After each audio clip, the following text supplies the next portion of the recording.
We thought they turned their back on our beloved Bitcoin, but the nation of India has officially lifted their ban on cryptocurrency. Cybersecurity Company Kaspersky has developed a blockchain-based voting machine, but the state of Virginia has abandoned blockchain voting for paper ballots, and Justin Sun has taken over the STEEM blockchain. What? The new Upland San Francisco airport parcels nearly sold out in a matter of minutes. Dirty fiat's dirtiness may be contributing to the spread of coronavirus, and while I've got access to the new EOS Voice beta, Travis does not, and he's not happy about it. Not happy. But we're happy you're here and promise that our time together will be informative and entertaining as we hop into the blockchain hot tub time machine for episode number 378 of the Bad Crypto Podcast. 5, 4, 3, 2, 1, 0, ignition. Who's bad?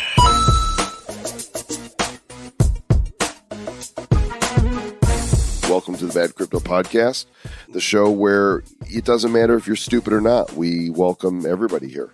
Mr. Joe Cobb is in San Diego right now. I know some nice. I saw you did a Peepo video from you on the beach. Yeah, I was with Aaron, our producer, and a couple friends, and we went to Mission Beach and then walked all the way up Mission Beach to Pacific Beach. Had a little bit of food there and got our toes in the sand. It was a beautiful day. You have tacos? You in San Diego? You have no tacos? Oh. Why do you have to have tacos in San Diego? You gotta have tacos. You gotta have tacos. Taco Travis with Tuesday. I did not have tacos, and it's not Tuesday. Actually, recording this on Wednesday, though it's for a Friday release, and want to give a shout out to our sponsor, our new sponsor, Crypto.com. You know, Crypto.com is the only single platform that allows you to buy, sell, store, track, and pay crypto securely in one place. It's the vision to put cryptocurrency in every wallet, which will drive mass adoption. Reaching over 1 million users worldwide, Crypto.com app prides itself in user experience and financial incentives. Paired with the MCO Visa card, you can convert and spend your crypto anywhere Visa is accepted. And hey, check this out. If you download the app using the link I'm about to give you, you'll get $50 in USD. $50 if you use the special code BADCrypto2020. So here's the short link. You ready? badco.in/crypto50. That'll automatically populate it for you. And when you sign up for one of the metal MCO Visa cards today, you'll get $50. badco.in/crypto50. And timestamp on the left coast of the United States of America. It's currently 7:48 p.m. on Wednesday, March the 4th, 2020. Loading up CoinGecko, and looks like things are turning slightly green again. The market cap at $255 billion. And let's look at the top 10. Look at there. Surprise, surprise. Bitcoin up top, 89.27, Ethereum 2.27, XRP 23 cents, Bitcoin Cash is at 3.27, Bitcoin SV right behind it 2.36, Tether $1 even. Like to see that. Just makes me happy when a stable coin is truly stable. Litecoin almost $61, EOS 3.65, Binance Coin $20.50, and rounding out the top 10 once again, Tezos number 10, XTZ at $3.20. Yeah, look at that 5-day run up for Tezos. Almost 16% in the last 7 days, this hasn't even necessarily been a great week. I mean, if you think about all the top projects that have been growing over the course of the last few weeks, I mean, they're not huge numbers. Well, Handshake's actually up 202%. Handshake is up to 37 cents now. And you can actually mine that on the coin miner. Actually can. The big loser in the top 100 for the week, and number 89 is Aon, AION, and down 13%. But really, the week has been, pretty much meh after, the change, the big fallback, the pullback we had due to the fears of coronavirus. But we are starting to see a bounce in some of them, and as we'll learn from the news that we're going to go into, people are still very bullish, Mr. Travis, right? Hey, I just wanted to let you know, Mr. Joel Com, I'm officially rich now. I have 21.6 handshake. Dang, Skippy. Did you 30 mine that on your coin miner? all mined on the coin mine, yeah. Okay, I haven't looked because remember after you told me I switched my coin mine one over to that as well. Mm-hmm. Oh, hang on a You second. should probably be about 18 or so, 18.5 probably. It was like a day after, I think. Yeah, on the CoinMine One app, I just fired it up. I switched to Handshake a few days after you, I think, and I am at 10.6924 shaking hands. Refresh it, pull it down, and then plop it back up, and then I think that number will probably grow. Well, I just logged in for the first time in a while. Yeah, but it still sometimes it does that little wonky thing I've noticed. A little wonky thing. Yep. All right. Like a Willy Wonka thing? Maybe it will. I think you should have at least 17 or 18 on yours. That is not, well, then I think we should write somebody because I have 10.6924. That's what I got. We'll check it again later. We'll see. We'll check it again later. But the CoinMine One continues to mine the coins, and the Bitcoin clock continues to tick. Last time we spoke, the ETA for the halving at bitcoinclock.com was May 10th. Now it's moved back to May 9th. Estimated time of the halving is 65 days, 17 hours, 44 minutes. And you can't stop it, gang. It's coming. The block halving is coming. 65 days away. Wow. It's interesting. That's not so long away. So many people have said the halvening is going to be a crucial point in the price. Well, it did go back down to 8 something, and now it's back up to almost 9. Is the market going to move? We shall see. Tom Wilson of Reuters writes for CNBC, and there's an article here that was just published yesterday about Bitcoin having an identity crisis. He says that Bitcoin's a currency because it can be used to buy, sell, and price goods like you would with dollars and euros, but it also behaves a lot like oil and gold and can be it acts like a commodity, and it can be bought and sold in cash markets or via derivatives like futures. Some cryptos are issued like stocks in various ICOs and could be considered a security. And so, the question is all around how the U.S. Federal regulators are going to end up treating Bitcoin and other cryptos. Yeah, it is. It's always, well, then also the IRS looks at it as property. The SEC kind of looks at it as a security. Is it a currency? Is it a commodity? We've always talked about sort of the identity crisis that crypto, specifically Bitcoin, has had. It does act like a lot like a commodity. Like, you know what? It's a store of wealth. I want to have it to chill. Here's my crypto, and I don't want to touch it for 10 years because I have a feeling in 10 years it's going to be worth a whole lot more than it is right now, right? So I don't even want to think about it, right? But then on the other side, it sure is nice to be able to have a little bit of crypto, like with that new crypto.com wallet. It's so pretty handy with that card just to use that as crypto and pull it out whenever. It basically just send over some crypto, convert that to USD, and then have that to spend on your card. It's a much smarter way than using a credit card. Credit card, you get debt on. It's just. I think they've reinvented that. So I think that it does. There's an identity crisis, but I think it's going to start figuring itself out because, yeah, it is a commodity. Yeah, it is a currency. Now it's becoming easier to spend and easier to use. Yeah, that's all good. I don't think Bitcoin itself is sitting there going, "Who am I?" Yeah. Bitcoin just marches on and it continues to bring new Bitcoin into the market as it's being mined. And if there's I'm having an existential moment. I'm Bitcoin. Who am I? Who's my daddy? I don't know. I'm having daddy issues. Well, that could be true, right? Yeah. Bitcoin. That reminds me of the cartoon, the guy that we had on the show from Bitcoin and Friends, where the first episode is all about Bitcoin's hunt for his dad. Who's my dad? I don't really know. Is it you? Are you my daddy? You my daddy? Nope, I'm not your daddy. Sorry. What else we got, Mr. Travis Wright? An article about Tim Draper, right? Yeah, so we have our good friend, Mr. Tim Draper, who we've talked about many times on the show. We've actually had him on the show. You and I have interviewed him. Also, the crypto chicks, that side, they interviewed them as well. And he said that about 6 months ago, he got out of the stock markets because they got too frothy.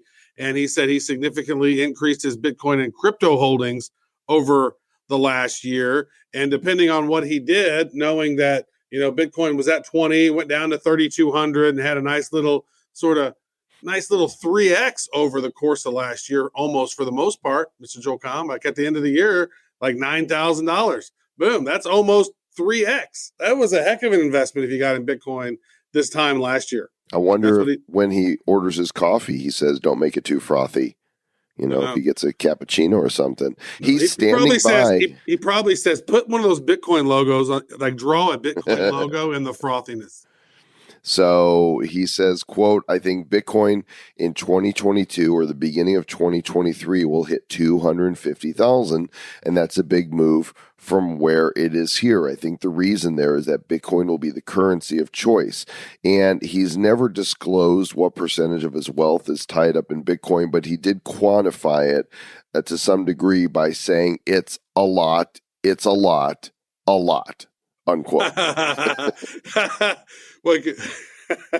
Hold on, where's that quote? How much? A lot. That's yeah, the exact quote. A lot. It's a lot. That's hilarious. He makes a great point, though. He says, people are going to ask themselves, do I want to pay the banks 2.5% to 4% every time I swipe my credit card? Or do I want a currency that's frictionless, open, transparent, global, and not tied to any political force? At some point, people are going to make that switch, and Bitcoin will be the big winner. God, that is beautiful right there. Like, if there's ever been a time to sort of like etch something in your memory, like what somebody has said, that part right there is, do I want to pay the banks 2.5 to 4% every time I swipe my credit card? That is, no, I don't want that. That's actually ridiculous. Or do I want a currency that's frictionless, open, transparent, global, and not tied to any political force? That is, I think that's why we did bad crypto, Mr. Joel Comm. Just like that whole thought process, like this is really, truly changing the world in some interesting ways. Absolutely, good sir. And Mr. Tim Draper's not the only person that is bullish on Bitcoin here in our friends at Cointelegraph, who are actually bringing you this episode of Bad Crypto. Article by William Suberg says, Bitcoin hitting 135,000 this bull cycle is common sense, according to Willie Woo. This is something that first was said on the Kaiser Report, Max Kaiser's show, and he sees that this next run is going to be a mamma jamma. Now I wonder, remember the Grinch that stole Christmas? I think it wasn't like Wendy Woohoo family, and the Grinch stole the Christmas. This is good. Wendy Lou Who. Oh, that's right. Not Willie Woo. Totally different.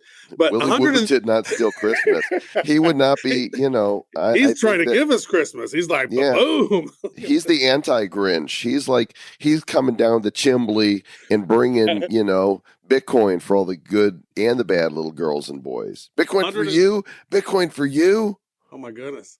Yeah. 135,000. That's what this bull run is going to. That's a common sense prediction. That is crazy. 35 times the cumulative average of the price.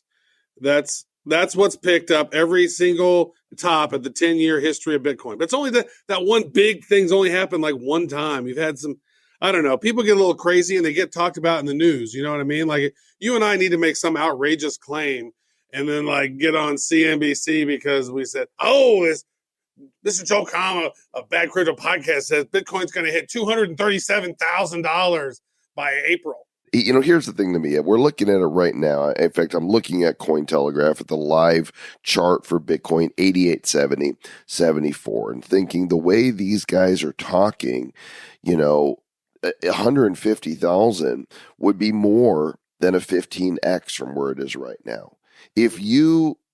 What else but like a penny stock would you invest in that you would expect to see those kinds of returns?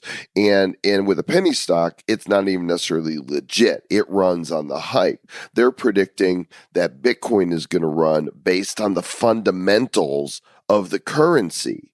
based on supply and demand. I mean, when have you ever heard about a prediction where somebody notable is so assured that it's going to go 10x? You would, in any stock, you would think that person insane. Well, I mean, never before in the history of humanity has there been something like Bitcoin.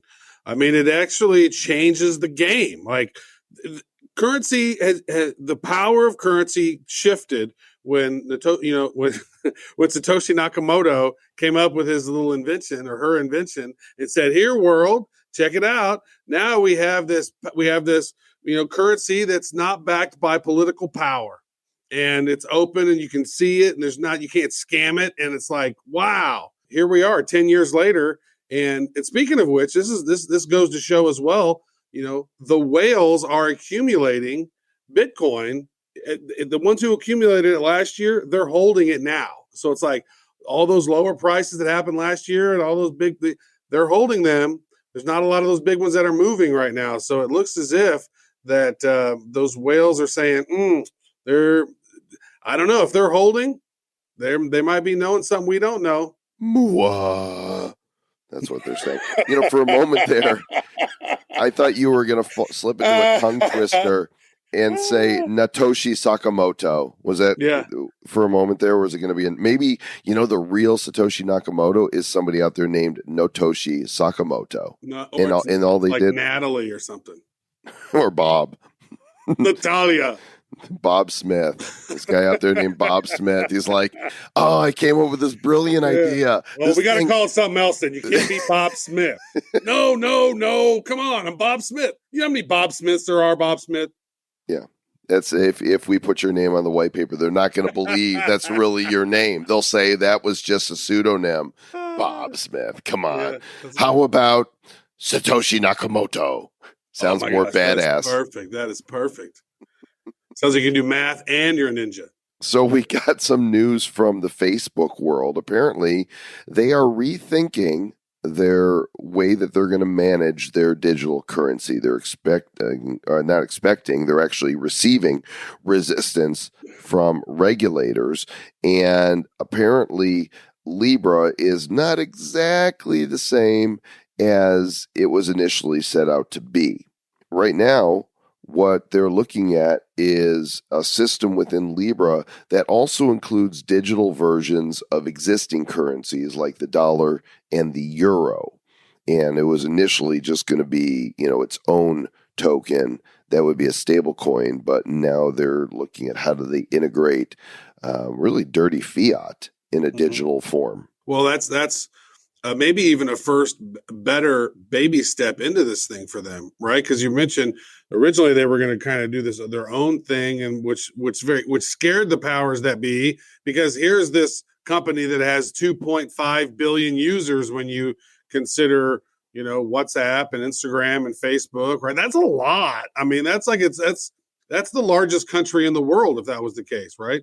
And so knowing that, they have to kind of work within the limitations. This kind of seems like a win-win, at least something to kind of tide it over, because, also think of this. Stellar does this. Like if you have the Wells Fargo dollar, you can tokenize that. This is one Wells Fargo dollar. This is one Citibank dollar. This is one whatever dollar. That's how Stellar does it.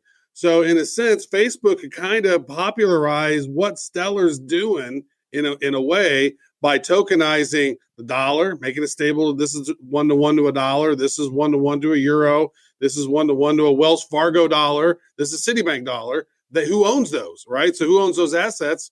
It kind of creates that little ecosystem there. So that sounds like a better idea for them to do, at least at first. Perhaps so. Keeping an eye on Libra. It's supposed to launch in the fall, so we'll keep you guys up to date on that. Now, here's something from the crypto world that's kind of morbid, Mr. Travis, right? Mm-hmm. Of course, you can't turn on the news, go to a social media site, read the newspaper without hearing about the coronavirus. And of course, there's people that are dying, they're getting ill, but some people are dying from this thing. And somebody in 4chan, some developers, created a digital coin called the Corona coin. Get this, it allows traders to bet on the global coronavirus outbreak based on how many people will become infected and or die. Yeah, we developed the world's first blockchain that tracks the spread of the virus based on its token supply. The token supply started at 7.6 billion and is burned every 2 days to keep up with the official WHO statistics. So they have there's an official Corona Coin Telegram group you can join, and so as every new person dies, their token gets burnt. Kind of. So I guess the token supply starts at the world population, right? Seems like that's what it is. 7.6 billion. The supply diminishes every 2 days based on the rate of new COVID-19 cases, and the price goes higher the more people die. It's almost like musical chairs. When It's the like the virus ultimate stops, shorting game. grab a seat. Congratulations, you're still alive. By the way, Wow. I do not want to be one of those that is adding to the panic of the mainstream media out there. I'm not saying that it's not serious. I really don't know. I'm not a scientist, and neither are the vast majority of you, right? Mm-hmm. Everybody out there with their opinions on it. But I do know that so far in the United States this year, according to the Center for Disease Control, over 10,000 people have already died from the flu. Mm-hmm. I mean, True. it's the beginning of March, and over 10,000 people, and we just had like our Was that just for the last 2 months? Yeah, just for this year. Yeah. The flu does that. I mean, like, you think about it, and then think of how much like heart disease kills people and cancer kills people. So it's like, worry about being healthy. Don't worry about this magical boogeyman that's going to get you. Although, be smart and wash your hands. I'm always telling people to wash their hands because people are disgusting. Like, people will go to the bathroom, not wash their hands, and then come out and want to shake your hand. Like, no, dude. Yeah. Like, fist bump. Dude, I don't even trust you. I think I'm over the handshake completely. Why do we even shake hands? I think the Japanese have it right. They bow, right? Yeah. Just bow to one another. But a fist bump is fine. So I was just at Social Media Marketing World in San Diego, the annual social media event that takes place in North America. And there was Purell machines everywhere, like all over the place. They even handed out the speakers a kit that had all this kind of, antibacterial stuff in it. And I was fist bumping everybody. But you're right about the bathroom thing. And, guys especially, men are pigs, right? Because if you're in an airport bathroom, it is not unusual to see some dude handle his junk and then walk out without washing his hands. It's like, it's weird. You're going to greet your wife or your girlfriend or your kids with those hands? Ew. Yeah. Gross. I always tell a story that I found. I walked in and there was this dude leaning up against the bathroom wall. Like, he has his hand on the wall, leaning into it. And it was just awkward. So I glanced over there and then he got done, zipped up, and then walked right out of the bathroom. And I literally walked up to him and I said, "Wow, you are really brave." And he looked at me. He's like, "What is it?" I'm like, "Dude, you don't even know how many germs are on that bathroom wall. You just rubbed your hand all over it. You didn't wash your hands. Now you're going to go high five somebody." I go, that's you're brave. I'd just be a smart ass to the dude. This was like a year ago. I was like, "Dude, wash your hands." Like, this is disgusting. Like, people I've always kind of been a little paranoid about some of those trips because here you are, there's people coughing all around you sometimes. I'm like, man. So it's like, be healthy yourself, have vitamin C, take your vitamins, and don't worry about it. Live next life. time you see Travis in public, he'll be in one of those big plastic bubbles. Yeah, it'll be an extra big bubble. It'll have to be a really big one. Well, here we are in primary season for the presidential election in the United States. And Travis, we often talk about blockchain-based voting. Well, the big cybersecurity company Kaspersky has come out with a blockchain-based voting machine. Now, it's still very early, but they've got this machine that is supposed to be an effective, secure way to vote online. Мой друг, товарищ Джолкам, меня не нравится что? Что очень плохо. Okay, so, obviously it's a Russian company. Their headquarters is in Moscow. So if we are concerned about Russia hacking the election, then, I would think that it would be Please do count all your votes, Mr. Jolcom. a little disconcerting to have the blockchain machine coming from Russia. But this Why article didn't here, McAfee do this? Like, come I on, don't know. McAfee. Like, literally, this is something John McAfee should have done at McAfee. Or Symantec needs to do this, right? If Symantec came out with a little, that would be perfect because their logo is that little yellow, the yellow circle with the little checkbox, like check mark. Symantec needs to create voting machines that's built on a blockchain somehow. That would be trusted in America. Kaspersky, I love this idea. This blockchain voting was one of the very first things that Joel and I talked about, which led us down the blockchain rabbit hole. It wasn't Bitcoin and crypto that led us down the rabbit hole. It was blockchain and voter ID and voting technology that led us down the crypto rabbit hole, which I think is different for most people's journey down the rabbit hole. well, here's how the voting machine works. As a voter, you get a unique QR code or a token, which can be scanned, and that allows you to cast your votes on one of the voting machines. So elections using the system would work like distributed ledger technology. The vote gets encrypted, and the link between the voter who cast it and the vote would be verified, and then voters can confirm that their vote had been recorded on the blockchain. So this eliminates the likelihood of fraud because each voter gets one vote for each election or primary.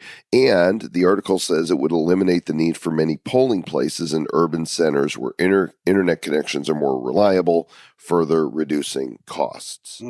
Well, a lot of different states are going to these new IDs that have the star in the upper right corner. And if you don't have them, you got in those Colorado. now? Yep. Yeah. Well, I have to get one now. They said in Missouri, if I don't get one, I have to use my passport to fly because Missouri is not going to allow that anymore. But if you have an ID that verifies that you're you, can't I use my verified ID online to prove that I'm me and I'm doing that? And here's a picture of me holding my photo, right? Like it's me. Like the voting in a lot of districts now, people can just walk in and vote. And it's like, what's your name? My name's this. Okay, go vote over there. Like to me, that's not secure. That's not safe with our liberties when we got the Russians trying to steal our elections and we got all the other things going on. I like verification. I want to be able to look online and go, there's my vote.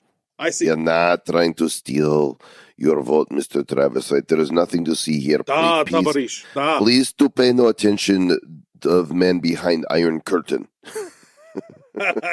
Well, there's another company called Votes, VOATZ, and they have a blockchain-based platform.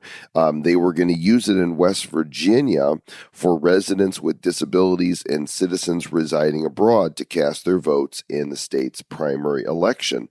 And citizens decided against it. Instead, they're going to use a platform called Democracy Live that is a paper ballot, or printed out and posted type thing. So, I mean, I have to admit, paper ballots are still pretty cool compared to the machines, not the blockchain-based machines, but the standard voting machines that are out there. Oh, dude. You know what they are is that here's the evolution of it is your vote is blockchain because it's an NFT. What about that? You're like, and here it is. Boom. It's an NFT. You can prove it. You can see it. And then it's paper. They can count it. To convert your paper ballot into an NFT and then boom, upload it. Then it's up the blockchain. The thing is that we don't have a receipt of it. Like once we leave there, we don't have proof. Like if there was a recount, we want to come and recount, go, well, here's my receipt from how I voted. And this is not correct. You don't know. It's blind. I don't know. But we're going to find out. Yeah, and here's the deal. Votes, VOATZ. Come on with your Z. Let's go government with the votes, with the Z. That just to me, it's not even spelled votes. It's VOATZ. Like we're misspelling vote and we're adding a Z. Well, that's what we do here in the 21st century is we misspell words because all the words are taken. That was super misspelled though. Yeah, let's find ways to say things that make us look super trendy. So this article, Mr. Travis Wright, on cryptonewshub.org is all about this apparent battle for the STEEM blockchain. Now, since I've been at a conference, I haven't really been following exactly what's been going on with Justin Sun and Tron attempting to take over STEEM. So maybe you can put it in perspective for us. So I would say this is I'm not a full-on expert on this particular topic. I've just been keeping kind of a side eye on it because I've been working on some things. But so apparently Justin Sun was able to buy STEEM, but they weren't able to get governance on it because of all the different nodes and the stakeholders of this. But somehow what ended up happening is there was all these tokens on these different exchanges, like, Binance was holding X amount, and Huobi and a couple other ones were doing it, and Poloniex. The exchanges, they had all these different tokens, and they ended up having a soft fork, and they were able to overturn the soft fork and maintain control of the STEEM network. And there's been a hostile takeover of STEEM, and I don't really understand how it all happened yet, but that's what's been going on, and I don't know that we've seen anything like that. Yeah, and I really, if you want to take a look at this article, it's fairly lengthy. It's in the show notes with all the articles from this episode. If you go to badcode.in/378, you will find the links to this and to the other things that we're discussing here. It's a little overwhelming here, but Vitalik did tweet about this. And he's actually documented. What he said is that Tron buys STEEM. STEEM delegates move to limit STEAM's account voting rights. Justin Sun is not impressed. And then the STEEM DPoS got taken over by big exchanges voting with depositors' funds. Mm-hmm. That's how Vitalik broke it down. Yeah. So that is pretty much it in a nutshell. So, so basically he had to work, Justin Sun, Steemit agreed to a strategic partnership with Tron. And then, so that was the Steemit's chairman declared on social media they had sold Steemit to Justin Sun. And so then they went ahead and tried to go ahead and take over STEEM. And I would not be surprised, Mr. Joel Comm, if this doesn't create some sort of like mass lawsuit or something against Tron for that. I'm not a financial or a lawsuit advisor, but I'm just saying there's enough pissed off stakeholders that ended up getting they ended up losing a lot of money because of this hostile crypto takeover. Like, to me, that's going to be reasons why they're going to want to do more regulations because look, it's a Wild West. Look what's happening. People are losing millions of dollars. Sounds like STEEM nanigans to me. That's what I think. And there's definitely something going on there. Back to our friends at Cointelegraph. This article, Congress is having hearings on blockchain for small business because there are those that are saying that crypto taxes are a nightmare. The current state of taxing cryptos is a pain in the tuchus. That's how we say it in Yiddish. Tuchus, that is your posterior. And that's not untrue. It is a mess. So there's several witnesses that are testifying before government officials, and they're trying to educate them on, Bitcoin and how it works, and then trying to petition the legislators to get behind this new digital currency. And like, come on, let's make this not so. The tax code is already super complicated. And crypto and the way they're handling it just complicates it so much more. Why you got to be so complicated? I'm telling you. So how about we solve the problem? Then we can complain about the problem, or we can make life easy. And so one of our sponsors here is Donnelly, and they own the CryptoTaxAudit.com, which is an annual subscription service that provides audit defense for taxpayers, especially designed for the needs of crypto owners. So if you receive an IRS letter about how you reported your crypto transactions, you need crypto tax law experts pronto. So your subscription is sort of like an insurance policy protecting you from the huge expense of defending yourself. Go check it out, CryptoTaxAudit.com.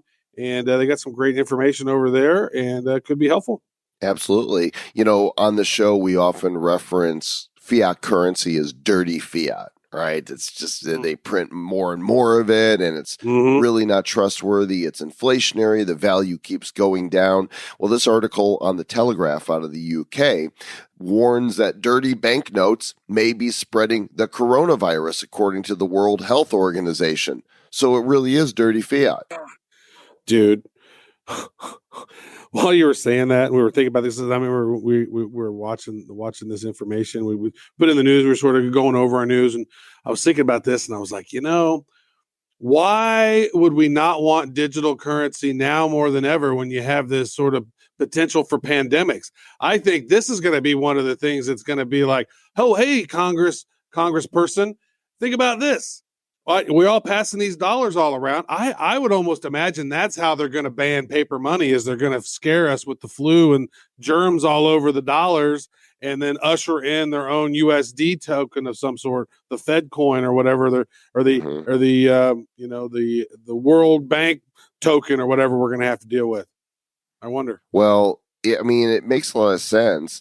The World Health Organization is saying that customers should wash their hands after touching banknotes because infectious COVID-19 may cling to the surface for a number of days. I just see these little viruses. They're clinging. They're holding on to the dirty fiat. Dude, this reminds me. I'm just laughing in my head because this reminds me of like reefer madness. I heard you laugh out loud. You're gonna smoke marijuana. You're gonna drive off the road or want to kill somebody. It's the worst thing ever. Reefer madness, scary. They're trying to fear like everything. It's like, wow, like are we just gonna be inundated in every aspect of our life about things to be scared of?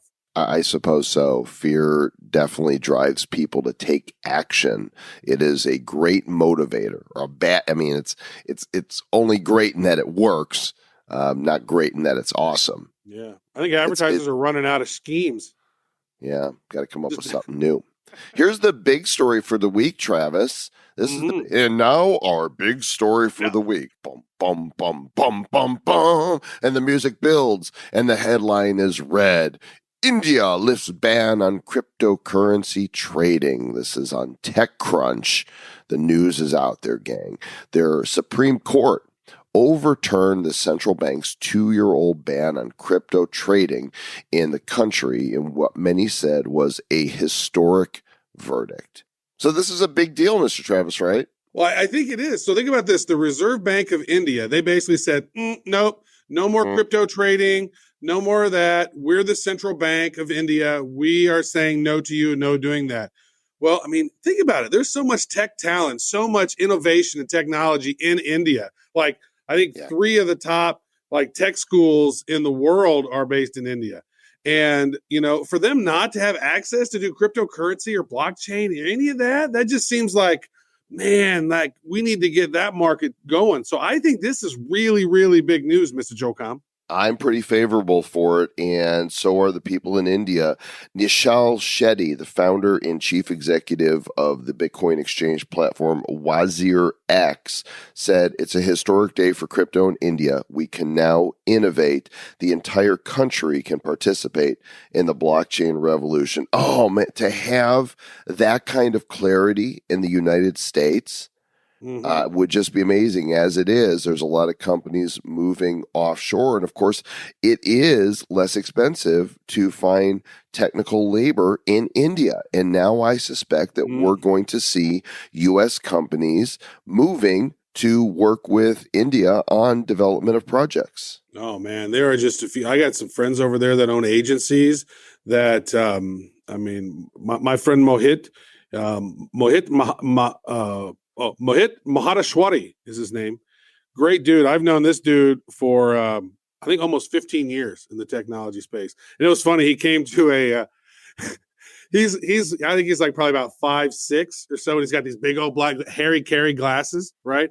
And I went to a conference, him and I went to a conference in New York. And this was in 2011.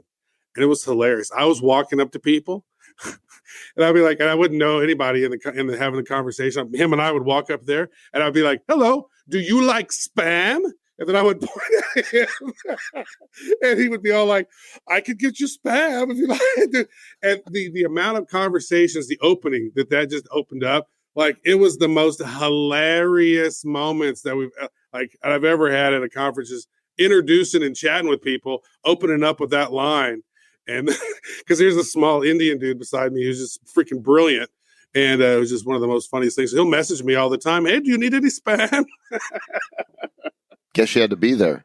That's good. I guess so. Yeah, I wasn't there. India is not the only country moving forward with this. Germany has officially recognized Bitcoin as a legal financial instrument.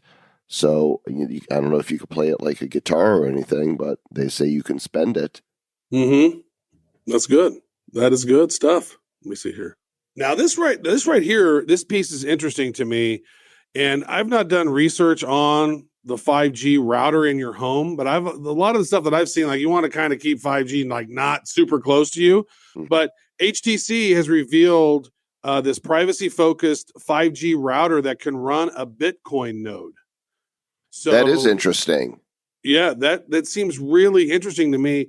The 5G blockchain router, though, to me, it's like I'm just not fully sold on it because, like, I know that is just a lot. That's a lot of waves of energy near you. Like, to me, I'm sort of like a tinfoil hat wearer. Like, dude, I don't like that 5G stuff. I used to like it, and then I did more research on it, and I was like, ooh, man, they're going to start putting those up in different places. I don't know. What do you think? It's the Exodus 5G hub, and the idea is that it connects all your internet-enabled devices, and it uses the Xeon Vault software so that users can store Bitcoin, Ethereum, Binance Coin, Litecoin, and Stellar. And essentially, that, for people who are afraid of it, it says that Exodus is about ownership, owning your keys, owning your data, owning your privacy, and that you have more control and ownership of your data than ever before with this device. So I would like to get my hands on one of them. Look at this. And see. Look at this. Smart home device, 5-inch screen. It's got Brave on it, and it's got Proton Mail built into it. And it says it's a more private than Alexa or Google Nest. It's got a VPN. It's got its own VPN built into it, which is decentralized. It's called Incognito, which is pretty neato. That is interesting. And Incog all at the same time. So we'll watch for that. Hey, folks over at HTC, if you want to send us a little 5G router to check out, we're happy to notify that. And then we'll notify our listeners. Ha! There you go. Because puns. We love them. Because words, we do. And we're getting close to the end here, Mr. Travis, right? And people are collectively going, oh, man, finally. About time. Yeah. Well, and the next piece of news is from Bloomberg, who is no longer in the race. Is no longer in the race. Now, there's a lot of comments about he spent like $700 million and got zero sales. So I don't know. Is that a sales? And Scott Brinker of Martech, Chief Martech, he goes, well, that sounds to me like sales and marketing weren't talking to each other. They didn't get a good return on investment. But there's an article over here on Bloomberg here that says halting the nearly $10 billion in theft is key to crypto growth. And so the cryptocurrency market needs to improve how it secures these digital assets. It's a $245 billion industry. For it to keep growing, it says that at least $9.8 billion in digital assets have been stolen by hackers since 2017 because of lax security or poorly written code. And that's what the KPMG consultant firm has to say about that, Mr. Jolcom. Well, here's what I have to say about that. Adoy. I mean, no kidding. People hear stories about Bitcoin, and other cryptocurrencies being stolen. It makes them feel less secure. But honestly, if we look at the thefts that have taken place, it's user malfunction. It's not blockchain. It's people going to the wrong site. It's people being spoofed. It's people, which is not user malfunction. The SIM card swaps, it's stuff like that, which really has nothing to do with blockchain security at all. Yeah, it's that is a very good point, Mr. Jolcom. I just want to point that out that was a very good point. Thank you for pointing out that point. Mr. Travis, right, I'd like to point out that I finally got access to the EOS Voice beta. at voice.com. I am verified. I've made my first few posts on there. You actually got the notice first, but you did not have good luck with that, did you? Well, they sent it to, so I set one up for my personal email, which is going to be my account. I requested us to get access to Bad Crypto Podcast, right? And then you set up yours for Joel Com. Yep. Well, the Bad Crypto Podcast one came in first. And so I'm like, okay, well, I'm going to set up the Bad Crypto Podcast voice account, right? Well, you can't do that apparently because Bad Crypto is apparently not on my driver's license. And so once it's not on my driver's license, they go, oh, well, let's go over to this verification process. And then it goes, oh, your name's not Bad Crypto. This driver's license doesn't match up. And so then that gets you into this huge support queue problem that is basically like never ending, because then somebody will message you back and then you'll message them and show them what's going on. And then they'll send you back another link to the which basically already has you in their system as unverified, right? So then you got yours. And then, okay, then I got my email for Travis Wright one. So I go to set that one up today. And then I'm like, I take a picture here. My name is Travis Wright. Okay. Well, now my phone number is attached to the other account. And now I can't get in on either one of them. Oh, you messed all the things up, Travis. Well, I was thinking about Bad Crypto. I was like, let's get Bad Crypto's account first. Yeah. Because we can go on these profiles. And it's probably a good idea to have our brand out there first and foremost. If that's cool. That's the one that came through. I'm like, all right. Well, apparently they don't want brand names on there. So what are they going to do when Nike comes in? Nike doesn't have, passport. Well, there's a lot of questions around this, and we're going to talk about it more. In case you don't know, we started another podcast called the EOS Voice News, which if you go to EOS Voice.news, or go to wherever you listen to this podcast and look up the show, we're going to be putting out another episode, and we're going to be recording some video, Travis. When I get back home, we'll record this with a screen share. We'll walk people through Voice. It's in beta. There is some things that are really interesting about it, and there's one particular element that I find really fascinating, and that's how you use the voice tokens in the platform. We'll share more about that in the next episode of EOS Voice News, so go and subscribe to that, because this could be one of the blockchain social sites that really makes an impact and entry into the social blockchain world. Could be. I don't know. I just disgruntled on that. Speaking of being disgruntled, so one of our favorite cool little game apps that we play on this blockchain stuff is Upland. And Upland, we met up with them in New York, and we did the announcement of the airport is opening up in SFO. So basically, the game takes place in San Francisco, and now they're going to be opening up maybe other cities. And so, but to get to them, you got to go through the airport. So to go at the airport, you got to have a place where you can go to take off from. So they were selling little plots of the airport, and one person won one. The little terminal. Terminal 3. There was 9 plots in Terminal 3. Yeah.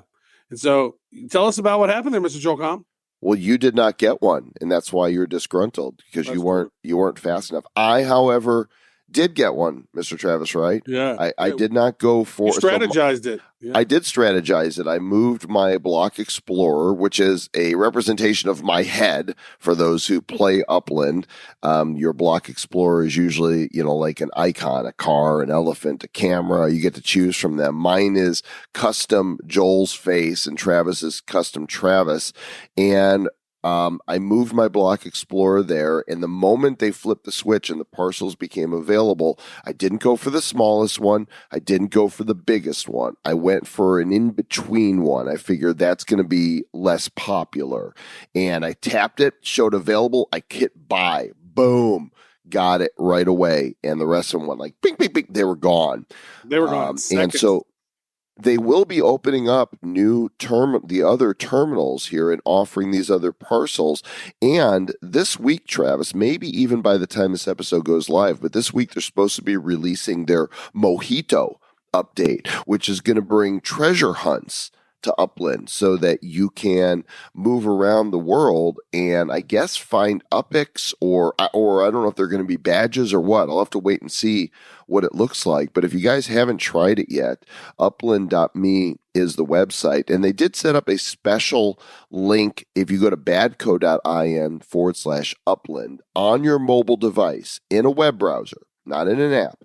badco.in/upland, you'll actually get 6,000 UPICs instead of the regular 3,000 so that you can get started. They are a sponsor of the show, but they're a sponsor of the show because we saw this game and thought, these guys are doing something really unique in the blockchain gaming space. Yeah, maybe Upland to you, Mr. Joe Con, but it's downland to me. Well, I didn't get no airplane. I didn't get no airplane rides. I'm down, man. You got your fees hurt. Oh, and Mr. Travis Wright, I've been playing with some of the virtual property games. We've talked in the past about Decentraland. We also covered, I think in last week's Bad News, about sandbox.game, which allows people to purchase a virtual property on blockchain. Well, I also discovered one called Crypto Voxels, and I bought a parcel in the Crypto Voxels land, and I found an artist that was willing to design a Republic of Bad Cryptopia embassy in the Crypto Voxels universe. It's done.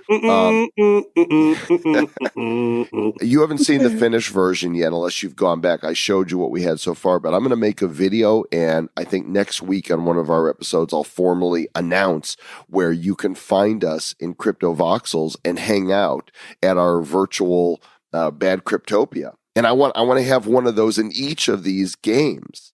That's funny. What would be great is like, whenever you're cruising down the street on here, it's like you don't get there's no version of you that we get to see, which is sad. It'd be cool if we could have like our little voxels from Upland, the little guys, and have their heads. Well, they're actually, if you hit the right key, I think it's V in Crypto Voxels, it goes to third person and you can see a character walking around as well. Okay. Again, since I've been on the road, I've not been able to play with it in depth. But I'll make this video. I'll give huge shout out and props to the artist who created this. And you guys, it's free to go check it out. So if you want to just go to cryptovoxels.com and log in with your MetaMask, you can go check it out. Maybe, I heard that Ken Bosak mentioned on Twitter that he was getting ready to interview them for his podcast. So I said, hey, toss me an intro. I want to talk to these guys. Dude, this is really interesting because it sort of looks kind of like Minecraft. I'm walking around and I hear it's got like a weird sound to it too. It's almost like a sort of those binaural beats that's kind of going. It's like a little weird sound. I wonder if there's like other people. I've not seen any other people walking around in here. Have you encountered anybody before? I have seen other people, but I'm not sure how to initiate dialogue. I know there's a chat window on there. So more on that coming your way. We're playing with all the new technologies, kids. So you're not going to want to miss an episode of this show. Oh, and speaking of not missing an episode, Travis, next episode is going to feature the one, the only, the creator, the co-founder of Ethereum, Mr. Vitalik Buterin. Yes. Wow. That seems like a really interesting interview to maybe do an NFT on, perhaps. You know what? If we're going to do an NFT on anybody, which, they're ERC20, they're Ethereum base, I would definitely think that Vitalik's going to get one. So many of you are collecting the NFTs that we're issuing. And yeah, it's a fun thing. And hey, if it's not your jam and you don't understand it yet, go ahead and get them anyway, because there's going to be a time in the future where you're going to be like, oh, now I get it. I missed those. Oh, I'm so upset. I'm going to go get under my. It's okay, Joel. You be okay. I'm going to get in my blanket fort and cry because I missed them. So don't miss them. Claim these NFTs. They are collectible. They are not going to be available again. You'll hear about one in the next episode featuring Vitalik Buterin. So set your podcast player to wake me up when it gets released. That'll happen on Sunday night? Thank you, people, for listening. Now do stuff. What kind of stuff? I don't know. What do they want them to do? Well, they can subscribe. They can share. They can review. They can do good stuff. If you're at this point in the game and you've never given us a rating or a review of Bad Crypto, Like, are you really a member of Bad Cryptopia if you haven't left us a review? Because we're getting close to 1,000 reviews on iTunes, and that's a huge momentous thing. Considering that, I wonder when we're going to hit it first. 500 total episodes, which we got like 460 something, or 1,000 reviews. What do you think? I don't know.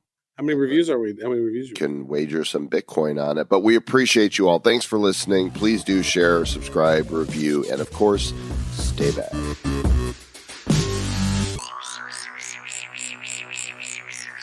Who's bad? The Bad Crypto Podcast is a production of Bad Crypto LLC. The content of the show, the videos, and the website is provided for educational, informational, and entertainment purposes only. It's not intended to be and does not constitute financial, investment, or trading advice of any kind. You shouldn't make any decisions as to finances, investing, trading, or anything else based on this information without undertaking independent due diligence and consultation with a professional financial advisor.